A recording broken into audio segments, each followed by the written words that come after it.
کب کب ملے گا وہ جو میں نے مانگا؟ کب ختم ہوگی یہ مسلسل تڑپتی ہوئی آزمائش؟ کب آئے گی وہ صبح جس کا خواب آنکھوں میں پالا؟ یہی سوال ہے نا جو تم روز اپنے رب سے کرتے ہو، اور شاید کچھ عرصے سے خاموشی کے سوا کچھ نہیں ملا۔ مگر سنو، اللہ کی خاموشی انکار نہیں ہوتی، یہ تو دراصل تیاری کی علامت ہوتی ہے۔ یاد رکھو، جب آزمائش طویل ہو جائے نا تو انسان دو چیزوں سے ٹوٹنے لگتا ہے، تھکن، شک۔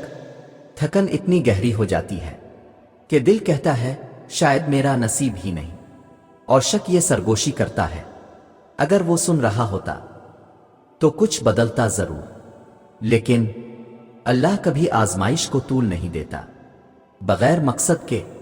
وہ تمہیں توڑنے کے لیے نہیں، سنوارنے کے لیے آزماتا ہے۔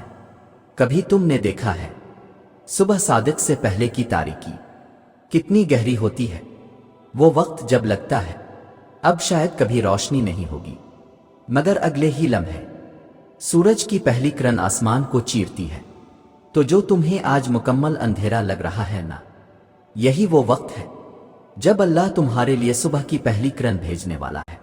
سنو، جب تم رب سے ایک ہی دعا بار بار مانگتے ہو، وہی دعا جو کبھی تمہارے آنسوؤں کی زبان تھی اور اب تمہارے اندر ایک گہرا سناٹا بن چکی ہے، تو دل میں یہ خیال آتا ہے نا کہ شاید اب کچھ نہیں ہونے والا، شاید دعا نے آسمان تک پہنچنا ہی چھوڑ دیا ہے۔ مگر حقیقت یہ ہے کہ جو مانگا گیا ہے نا مسلسل، وہ کبھی ضائع نہیں جاتا۔ تمہیں لگتا ہے دعا ٹھہر گئی ہے، پر وہ اوپر جا کر اللہ کی رحمت کے سمندر میں چھپ گئی ہے۔ وہی سمندر جہاں ہر دعا سنبھال کے رکھی جاتی ہے اور وقت آنے پر اس دعا کو لوٹایا جاتا ہے، ایسے حال میں، ایسے رنگ میں کہ تمہارا دل لرز جائے، تمہاری آنکھیں حیرت میں ڈوب جائیں، اور تم صرف یہی کہہ سکو، اللہ تو نے مجھے یاد رکھا۔ یاد رکھو، کچھ چیزیں دعا سے نہیں، صبر سے ملتی ہیں، اور صبر وہ جو تم نے دکھتے دل کے ساتھ کیا ہے، وہ جو تم نے لوگوں کی باتیں سن کے بھی قائم رکھا ہے، وہ جو تم نے راتوں میں رب کے آگے روتے ہوئے سنبھالا ہے۔ یہ صبر ہی دراصل وہ کنجی ہے جو بند دروازوں کو اللہ کے حکم سے کھولتی ہے۔ اللہ جب دینا چاہتا ہے نا تو وہ صرف چیز نہیں دیتا، وہ تمہیں خود بھی بدل دیتا ہے، کیونکہ تم وہ بن چکے ہوتے ہو جسے وہ چیز سنبھالنے کے قابل سمجھتا ہے۔ اور کبھی کبھی دیر اس لیے ہوتی ہے تاکہ تم صرف چیز مانگنا چھوڑ دو اور رب کو مانگنا سیکھ جاؤ، تب جا کے تمہیں وہ عطا ہوتا ہے جو صرف مانگنے سے نہیں، اللہ سے جڑنے سے ملتا ہے۔ اور پھر ایک ایسا لمحہ آتا ہے زندگی میں جب تمہیں احساس بھی نہیں ہوتا، اور جو تم نے برسوں پہلے مانگا تھا وہ خاموشی سے تمہارے ہاتھ میں رکھ دیا جاتا ہے۔ تم سوچ بھی نہیں سکتے اللہ کیسے دیتا ہے اور کب دیتا ہے۔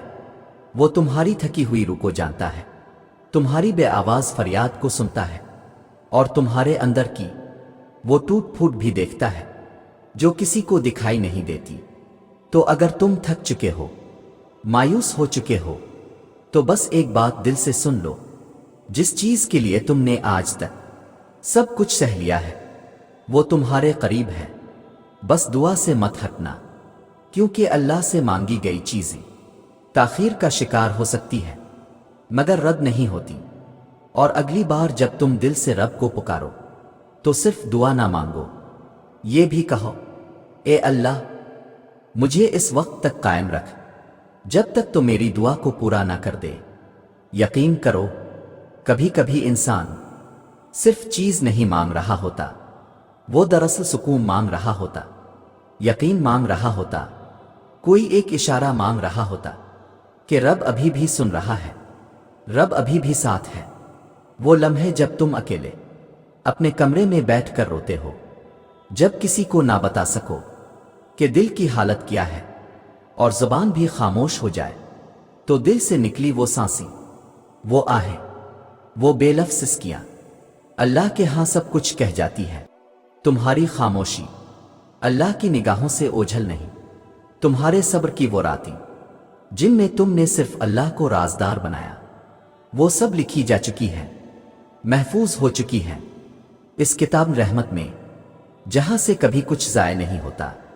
और याद रखो, जिस रब ने यूसुफ अलैहि अस्सलाम को कुनवे से निकाला, अय्यूब अलैहि अस्सलाम को बीमारी से शिफा दी, मरियम अलैहा अस्सलाम को बेसहारगी में सहारा दिया, क्या वो रब तुम्हें तुम्हारी दुआ के बगैर छोड़ देगा?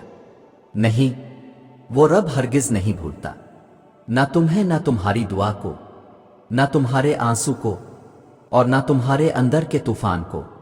बस वो हर चीज को अपने वक्त पर देता है, क्योंकि जब वो देता है तो कामिल देता है, ऐसा कि तुम सोच भी नहीं सकते। अगर आज तुम्हें कुछ नहीं मिला तो शायद रब कुछ बड़ा बना रहा है, तुम्हें इस मकाम तक पहुंचा रहा है जहां वो चीज तुम्हारे लिए रहमत बन जाए, आजमाइश नहीं। तुम्हें सिर्फ इतना करना है कि रुकना नहीं, ठहरना नहीं, और खुद से हार नहीं माननी, क्योंकि जब इंसान खुद से हार जाता है तो वो दुआ से दूर हो जाता है, और जो दुआ से दूर हो जाए वो अल्लाह की रहमत से भी दूर हो जाता है। तुम बस एक काम करो, रोज रब से वही बात करो, वही फरियाद, वही आंखों वाली दुआ, और फिर देखो किस तरह तुम्हारी तकदीर की राहें बदलती हैं, किस तरह वो नामुमकिन मुमकिन होता है, और किस तरह वो खामोशी कबूलियत के सुकून में बदल जाती है।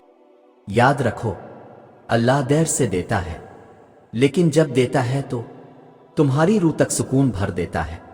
और जिस दिन वो देता है वो दिन सिर्फ तुम्हारे लिए नहीं होता, वो दिन उन सब के लिए होता है जिन्होंने तुम्हें कहा था अब छोड़ दो मांगना, कुछ नहीं बदलेगा, और तुम बस मुस्कुराते हो और दिल में कहते हो मेरे रब ने मेरा सब्र देख लिया। सुनो, तुमने बहुत रो लिया और अब तुम थक चुके हो। ना दुआओं में वो पहले जैसा जज्बा रहा, ना रातों में वो पहले जैसा इश्तियाक। अब तुम सिर्फ एक सवाल दिल में लिए फिर रहे हो, अल्लाह कब मिलेगा वो जो मांगा है? आज तुम्हें बताने आया हूं वो वक्त जब अल्लाह देने वाला होता है तो दो निशानियां ऐसी जाहिर होती है जो आम आंखों को नहीं, सिर्फ सब्र की आंखों को दिखाई देती है। पहली निशानी, तुम्हारा दिल हार मानने लगता है लेकिन मुकम्मल टूटता नहीं, यानी तुम कहने को मायूस होते हो मगर दिल के किसी कोने में एक छोटी सी खामोश सी उम्मीद बाकी रहती है जो तुम्हें मुकम्मल बिखरने नहीं देती। ये वो वक्त होता है जब तुम्हें लगता है कि सब कुछ खत्म हो चुका है, लेकिन हकीकत यह है कि तुम इख्तिताम के नहीं, कबूलियत के दरवाजे पर खड़े होते हो। दूसरी निशानी, जिंदगी के वो दरवाजे जो तुमने खटखटाना छोड़ दिए थे, जिनके बंद होने पर तुमने सब्र कर लिया था, वो अचानक खोलने लगते हैं, ना किसी वजाहत के, ना किसी जाहिरी सबब के। तुम हैरान होते हो, ये कैसे हो गया? किसने मेरे लिए ये आसानी पैदा कर दी? तो याद रखो, ये वो लम्हा होता है जब अल्लाह अपनी रहमत की बारिश बरसाने ही वाला होता है और जमीन पर उसके इशारे उतरने लगते हैं। ये वो वक्त होता है जब तुम्हारी आजमाइश पूरी हो चुकी होती है और अब तुम्हारा इनाम आने को होता है। मगर सुनो, ये निशानियां सिर्फ उन्हें दिखाई देती है जो ठहरे रहते हैं, जो मांगते मांगते थक जाते हैं मगर मांगना नहीं छोड़ते। तुम्हें बस एक काम करना है, दुआ मांगते रहना, चाहे वो कबूल हो या ना हो, लेकिन यकीन रखना कि तुम खुद अल्लाह के करीब हो चुके हो, क्योंकि असल इनाम दुआ का पूरा होना नहीं, असल इनाम दुआ के बहाने अल्लाह तक पहुंच जाना है। और जब अल्लाह देखता है कि तुमने थक कर भी इस कदर नहीं छोड़ा, तो फिर वो तुम्हें वो भी देता है जो तुमने मांगा, और वो भी जिसका तुमने कभी तसव्वुर भी नहीं किया। तो अगर तुम इस वक्त जिंदगी के सबसे सुनसान मोड़ पर खड़े हो तो ये मत समझना कि तुम तन्हा हो। ये वही मोड़ है जहां रब अपने खास बंदों को सबसे ज्यादा करीब करता है, और जिस दिन तुम्हें वो चीज मिलेगी जिसके लिए तुमने ये सारा सफर बर्दाश्त किया, तुम्हारा दिल खुद पुकारेगा, मेरा रब मुझे भूल नहीं गया था, बस वो जानता था कब देना है, آخر میں سنو، اللہ تمہیں وہ سب دے گا جس کے لیے تم نے صبر کیا ہے، اور اس سے بھی بڑھ کر وہ دے گا جو تمہارے لیے بہتر ہے۔